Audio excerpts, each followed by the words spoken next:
something, Obani Akinwale, which Kabir Shutu mentioned, talking about the hashtag EndSARS protest, to which the president touched on, saying that the government has listened. I wonder what you expect moving forward, seeing that the president has talked about the fact that they have listened and are looking to have conversations with stakeholders on how to ensure accountability and reforms in that aspect. Yeah, with every sense of responsibility and humility to the last speaker, I'm of a very different view that we have not heard what EndSARS mean. If you listen to what the convener of EndSARS said, Shegelings, EndSARS is about not only ending police brutality, but also ensuring that our security apparatus are paid very well. We've all been to our police stations. We've all seen our police vehicles. We've all seen our police officers' uniform. We know how much they take home as individuals. They are father, mother, uncle, and brother to a lot of us. Is this how policing is done across the world? Is this what our police officers deserve? You look at their boots. Some of them, they pay for their boots even at the police training college. Some of them pay for their uniform at training college. Their salary is not even better. It's sometimes worse than the security for the blue chip company in Nigeria. So you ask yourself, have we really listened to these police officers? Has their standard of living improved? Have we implemented measures to ensure that police officers are not interested in staying by the roadblocks? You ask ourselves again, is it important for us to be recruiting 1,000 constable officers to police a country of about 200 million? What is our policing number? Our policing number is less than 500,000 for a country of about 200 million. Out of which about 100,000 of those police officers are attached to who is who in the society. So I'm not too sure whether it is correct to say the president has listened and he has heard us. He said he has heard them, he's going to give them the 5-point challenge. EndSARS protest ended on 23rd of October. You and I know what we face in an organization like TVC, where it was burned down. You can imagine the total number of police officers in Ketu police station, and they were not even enough to police the entire Ketu, talk less of policing TVC. So if we have truly heard them, do we have new policing ideas? Do we have new policing emolument? Are police still brutalizing people? Are police on the road? Are their office restored back? Are their children hopeful of better tomorrow? Is their salary worth it? So I don't think so. So if we, except we change the dynamics, the setup of what we have in policing today, we will continue to have this level of brutality because it's survival for all, survival, and the fittest one tries to survive. So I don't want to say that we have actually heard what people said. But nonetheless, we understand that some hoodlums, some political actors try to perpetrate their activities under the EndSARS protest, which I think every sensible government will have done what the federal government did to ensure they curtail the menace or the breakdown of law and order in the country. But for me, we do not have the police that we deserve in this country. All right. Half a million police cannot police a Nigerian police. Again, let me add this. Quickly. Luckily, our current IGP is a member of Interpol, and there is a standard police convention on number of police per citizen.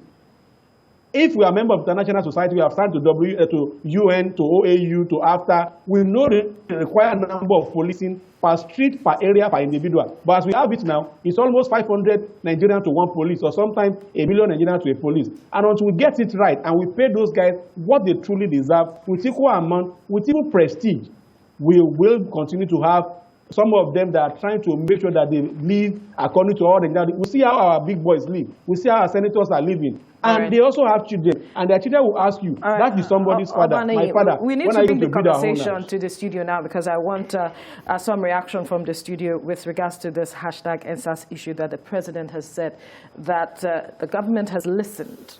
And I'm wondering what you see moving forward in 2021. Well, it's good that the president said he has listened and something has been done. But from what we have on ground, it doesn't seem to me that something has been done. First and foremost, let's look at the various panels set up by across the states.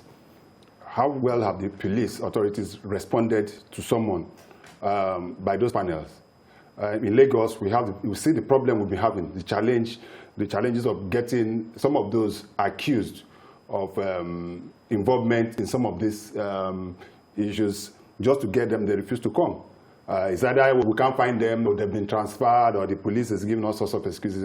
And that in itself has been delaying the job of that panel. Yes, the same thing across the states. So if we are not making sure that we get the people that we felt were part of the program or were part of the problem to use for their sins, then it becomes a challenge.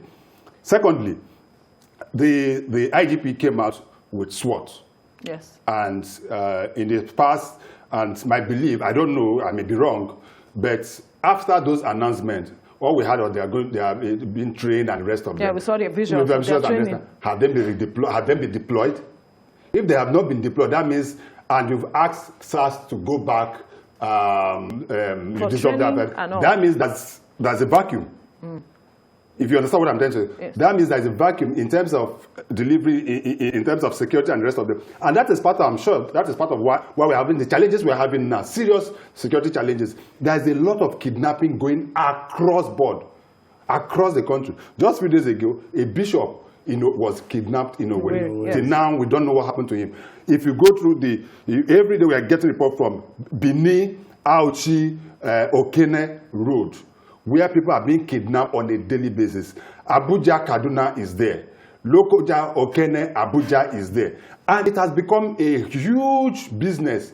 So the army, at times we blame the army, but also look at it from the point that army cannot be everywhere. In a democracy. In a democracy, it's not even their duty. Yes. It is not the duty. The duty of the military or the army is to guard against external aggression, yes. Not internal security. The Constitution put that job on the police. You understand? But you see what I've done. We have moved the military from their normal duties of making sure that we have a buffer zone between us and other countries, and now we've now brought them into internal security. And that is big stretching them to the full. And how many are we? So that is why I take pity on them when I see people always criticize, oh, the army. And I've been to Borno, and I've said it several times, and people still don't believe me. If we put the whole of Nigeria men of Nigeria army in Borno alone, they cannot police the whole of Borno. You need to see the stretch, how big that state is. Right. And we are not talking across board. So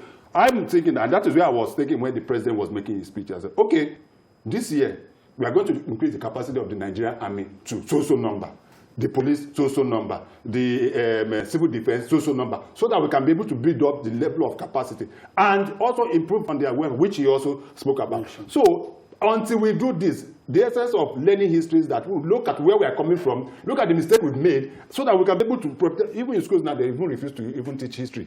That in itself is a problem. So I want to believe the president. Let me not be a pessimist. Let me be optimistic that for once we'll get it right. If we say that we're going to look at the issues, what I believe is that make sure that the Attorney General of the Federation make sure that each of those committees, panels set up by the state government, function effectively. Is the chief security officer of the country. His duty is to make sure that if there are policemen that were invited to come and testify and give reasons. So some of these people lost their lives. That will help with the trust deficit that is it. See. Because if you don't do that, there is a tendency for other policemen to say, okay, after all, the last time, what happened? Yeah. Nothing. And that in itself is a very dangerous trend. Right. Sheson, you want to quickly touch on this before we move to another issue? On the issue of the NSAS, I won't want to bore people with what they've said, but I feel some of the specific we would have been expecting the president to mention on is to probably say, this is what we have done. The first area we must look at in the area of policing is their welfare. That is when you can encourage people to be part of the policing. The current structure that we have in the police, nobody will want to be part of those things. Can you compare it to the level at which people want to run to get banking job, work in the oil sector? Because they can see the emolument, they can see the package, they can see the future for their children. But for a police officer, you are just in there. The only means of livelihood is if you can leave the office and get to the road and, harass people to see what you can make of yourself. So the government needs to go back to the drawing board. Make police agency attractive for people to willingly say, I want to join the police because I can see a future for myself and for my family. not the one that you have to buy boots yourself, you have to buy the uniform, you have to look for a way to survive without government making the necessary provision. And I think until this is done, that is the basis, that's the fundamental that needs to be addressed for people to get attracted to the war, so that we can have more ends. Like Obani said, the number of policing is quite too low. 500,000 to over 200 million people. If you do the mathematics, it's very, very low compared to what we see in developed world. Let's get back.